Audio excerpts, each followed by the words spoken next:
ஐயோ பொங்கல் லீவு வருதே, அடுத்த வாரம் 9 நாள் லீவு வருதே, என்ன பண்ணுறதுன்னே தெரியலையே.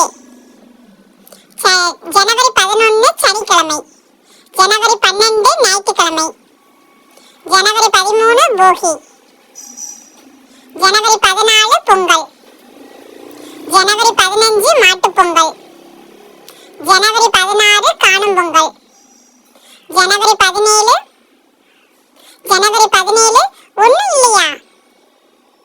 ஆயா வலிக்கு விழுந்துட்டாங்க, லீவ் எடுத்துக்கலாம். அப்புறம் ஜனவரி 18 சனிக்கிழமை, ஜனவரி 19 ஞாயிற்றுக்கிழமை. இன்னைக்கு தான் நான் தமிழ்நாட்டில் பிறந்ததுக்கே பெருமைப்படுறேன். இந்த வீடியோ உங்களுக்கு ரொம்ப பிடிச்சிருக்குன்னு நினைக்கிறேன். பிடிச்சிருந்தா சப்ஸ்கிரைப்